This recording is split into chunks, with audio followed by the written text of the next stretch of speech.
आज के इस मेरे वचन को सुनने वाले सभी को मेरा सादर नमन, नमस्कार, प्रणाम। मेरा नाम सुशांत सिंह है। आज दिनांक 21 मई 2022 को कुछ दिन पहले मेरे साथ बीती एक घटना, जो मेरा एक अनुभव है, अलौकिक अनुभव है, उसे आप लोगों से साझा करने जा रहा हूँ। और मैंने इस पूरे प्रक्रम को एक शीर्षक दिया है, वर्ण ज्ञान। कभी कभी कुछ जटिल प्रश्नों के उत्तर बस यूं ही मिल जाते हैं। संभवतः उन्हें ही ज्ञान प्राप्त होना या आत्मबोध होना कहते हैं। ऐसी ही एक महत्वपूर्ण घटना जो हाल ही में मेरे साथ घटी, उसे आप सबों से साझा कर रहा हूँ। वैसे तो सभी लोग स्वतंत्र हैं अपनी प्रतिक्रिया व्यक्त करने के लिए, परंतु उससे ज़्यादा लाभकर होगा कि आप मेरी बातों को सुनकर एक बार आत्ममंथन और थोड़ा चिंतन अवश्य करें। संभवतः आपके कुछ जटिल प्रश्नों के उत्तर मिल जाएं, या फिर उस दिशा में सोचने की प्रेरणा ही मिल जाए। ये घटना 18 मई 2022 की है, जब संध्या काल में अमेरिका के वर्तमान निवास स्थान के प्रांगण में मैं बस यूं ही टहलने निकला था। किसी खास बिंदु पर चिंतन भी नहीं कर रहा था। तभी अचानक मेरा ध्यान इस युग में घटी एक अलौकिक घटना पर केंद्रित हो गया। और वो घटना थी, वो दिव्य क्षण था, जब श्री राम जन्मभूमि पर प्रभु श्री राम के भव्य मंदिर के निर्माण हेतु शिलान्यास का कार्य हुआ था। अर्थात प्रभु श्री राम के जन्मभूमि में उनके स्वसम्मान पुनः स्थापित होना, उनका पुनः स्थापित होना।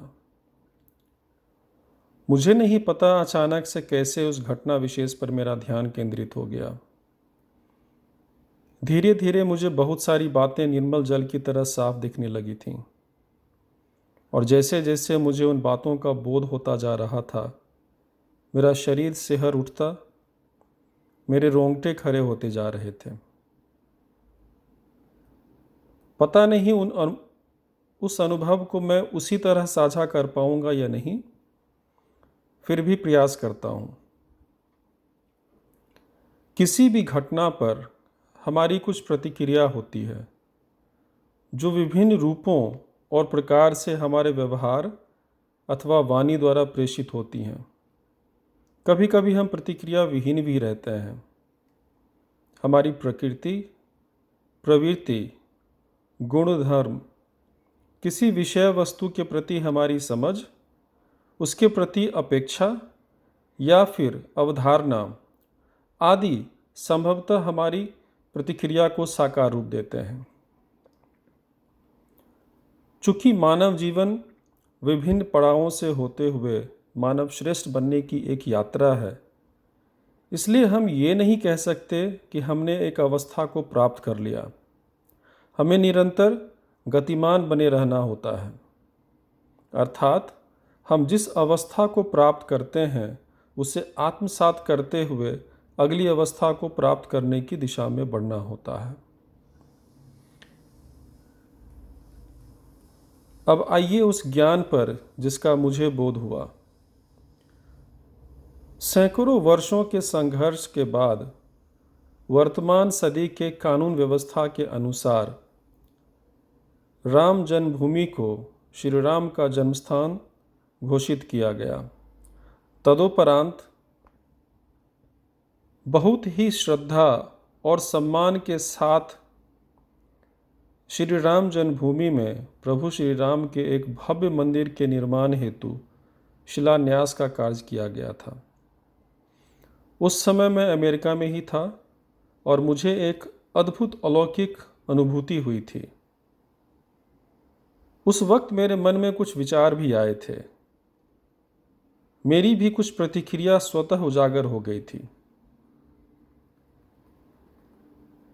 मुझे लगता है कि विश्व भर में जिन्हें भी इस घटना से सरोकार था अथवा वे किसी भी माध्यम से इस घटना से अवगत हुए होंगे, उनकी भी कुछ प्रतिक्रिया रही होगी, उनके भी कुछ विचार रहे होंगे।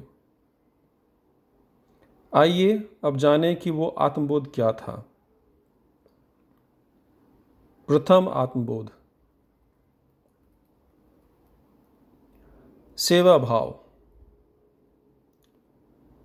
इस दिव्य घटना से प्रत्यक्ष अथवा अप्रत्यक्ष रूप से अवगत होते ही जिनके मन में यह भाव आया होगा कि श्री राम मंदिर जाकर अथवा जहाँ हैं वहीं रहकर आगे का जीवन श्री राम की सेवा में व्यतीत करेंगे, वे लोग सेवा भाव को धारण करने वाले हैं अथवा उनमें सेवा भाव अन्य भावों की तुलना में अधिक है, तो वे सेवा भाव से ओतप्रोत शूद्र वर्ण वाले हैं, अर्थात उनमें शूद्र गुण धर्म की प्रधानता है।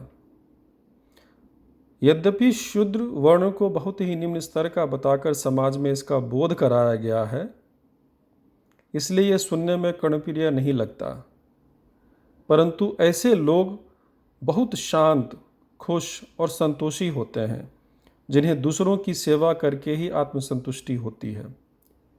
इसलिए भाव पर ध्यान दें, ना कि वर्तमान में समाज में इस वर्ण को कैसे परिभाषित किया गया है।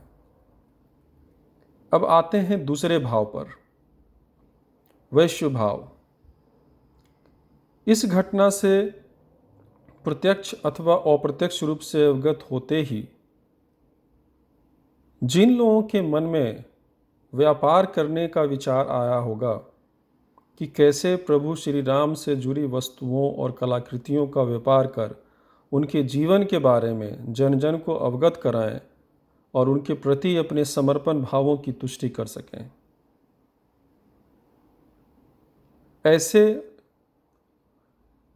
ऐसे लोगों में वैश्य भाव की प्रधानता है, इसलिए वे वैश्य वर्ण के हैं, अर्थात उनमें वैश्य गुणधर्म की प्रधानता है। अब आते हैं तीसरे भाव पर, क्षत्रिय भाव।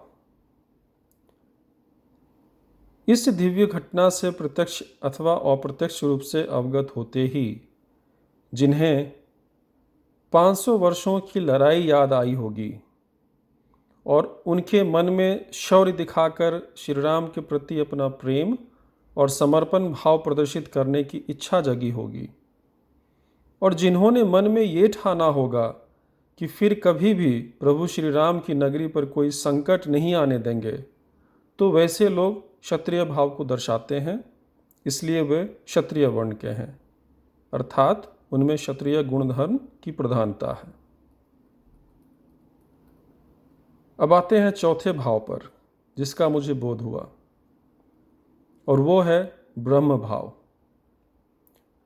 इस घटना से प्रत्यक्ष अथवा अप्रत्यक्ष रूप से अवगत होने के बाद जिन किन्हीं के भी मन में श्री राम के जीवन को पठन पाठन के माध्यम से समाज और देश में फैलाने का विचार आया होगा, उनमें ब्रह्म भाव की प्रधानता है, इसलिए वे ब्राह्मण वर्ण के हैं, अर्थात उनमें ब्रह्म गुणधर्म की प्रधानता है।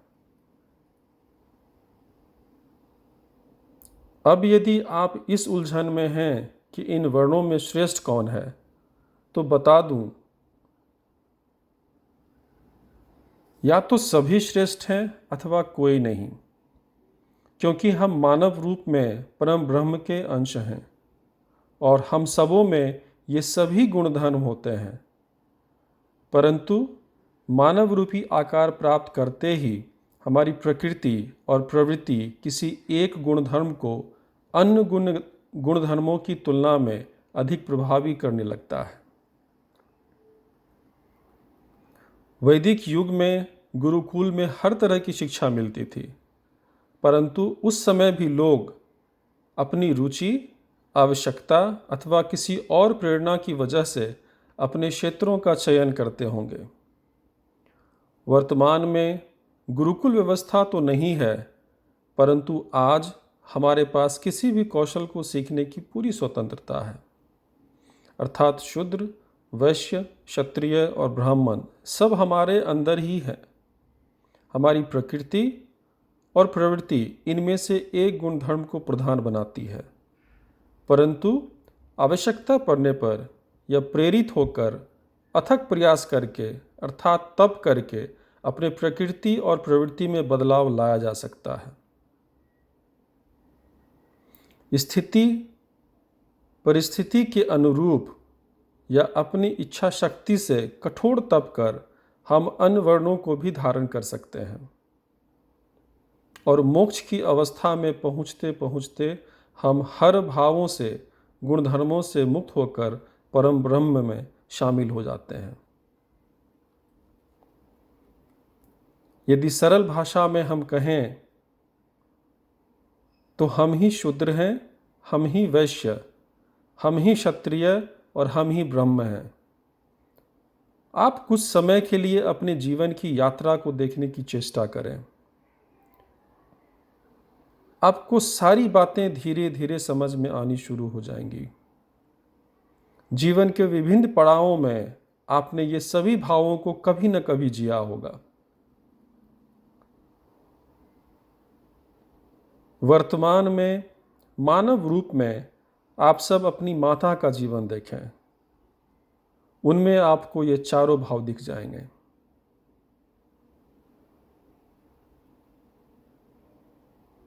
अब कुछ अन्य भावों की चर्चा करते हैं। उस पावन समय में बहुत से ऐसे लोग भी होंगे जिनके भीतर कोई और भाव भी आया होगा, जैसे क्रोध, ईर्ष्या, अहंकार, लालच आदि।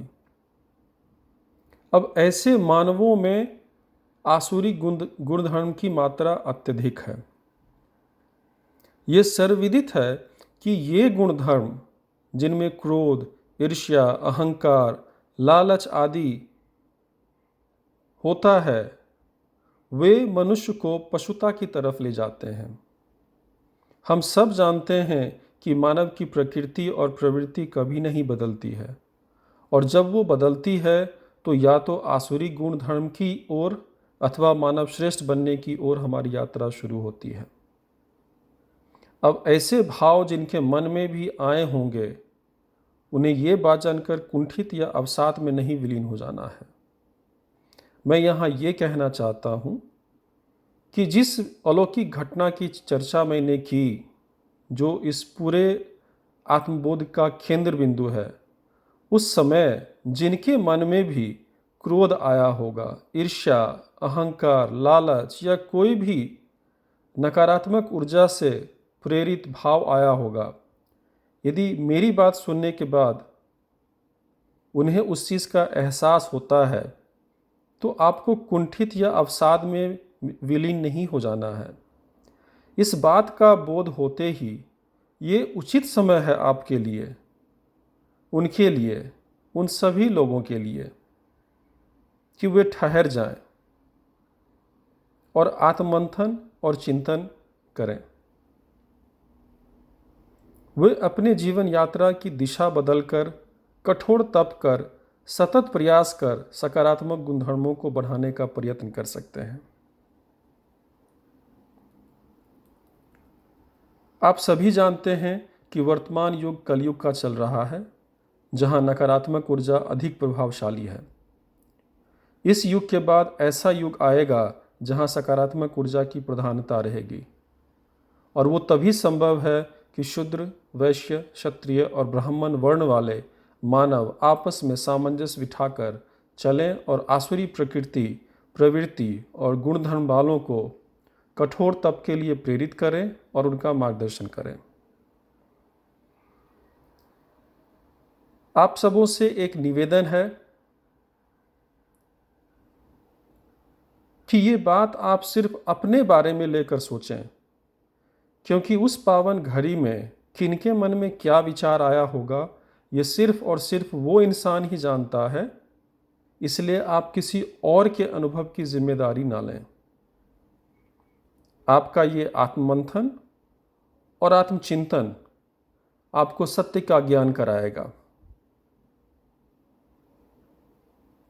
इस ज्ञान बोध के लिए मैं माँ सरस्वती और मेरे आराध्य भोलेनाथ को धन्यवाद देता हूँ। नमस्कार।